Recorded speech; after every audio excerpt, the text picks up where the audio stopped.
All right, let's talk about it. That one thing that every single writer, I don't care who you are, struggles with, character emotion. It's like this invisible force that can completely take over your story. So today, we're going to look at a guide for how to stop fighting it and actually start using it.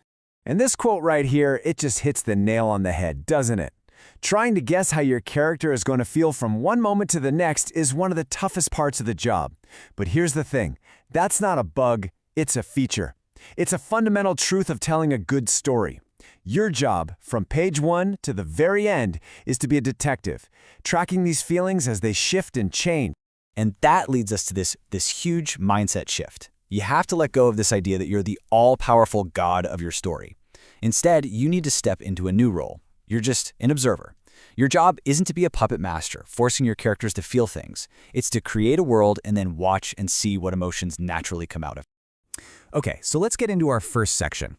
The hardest homework, emotion.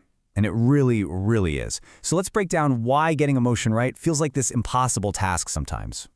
It all boils down to one simple, frustrating word: unpredictability.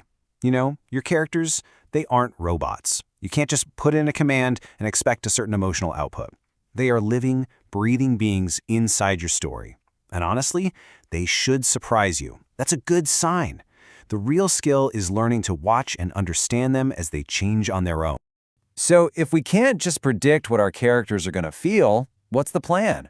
Well, that brings us to the core idea we need to embrace. The writer is an observer. We're not inventing the feelings, we're just the first person to witness them.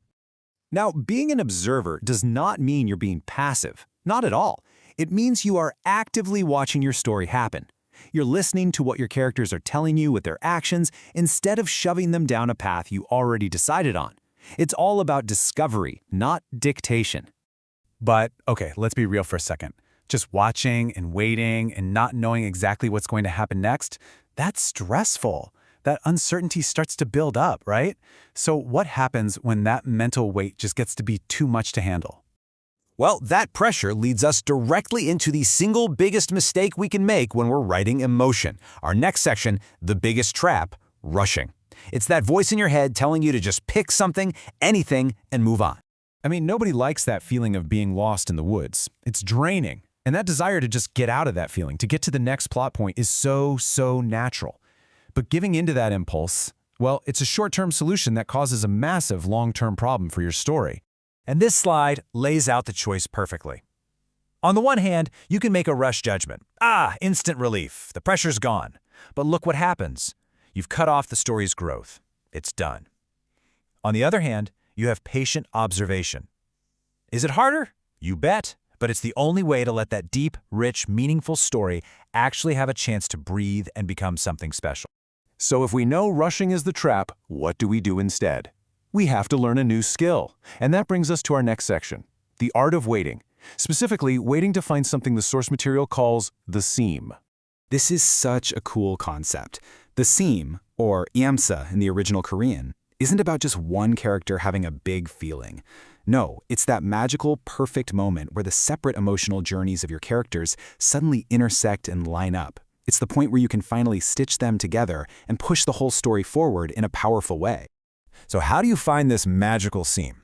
Well, it's kind of like a three-step dance. First, you observe. You just watch your characters like they're real people, and you track their emotional ups and downs. Second, you wait. This is the hardest part.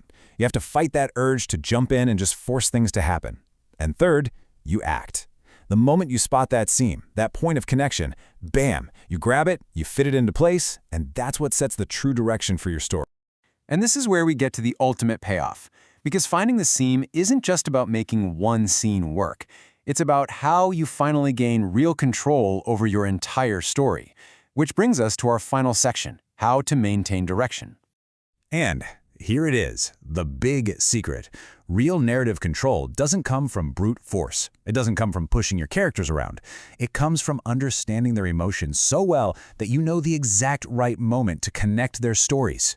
That seam becomes the anchor, the North Star for everything that happens next. So, when you actually master this whole art of waiting, you get these three incredible benefits. 1, you're not just guessing anymore. You are establishing your story's direction with confidence. 2, You can actually keep it going in that direction, making the whole thing feel tight and focused. And the result of all that? You get a story that is way more cohesive, way more powerful, and just feels right. So, we'll leave you with this question to take back to your own writing. The next time you feel stuck, stop asking what needs to happen next in the plot, and instead, ask yourself this. What emotional seam, what hidden moment of connection between my characters is just sitting there waiting for me to find it?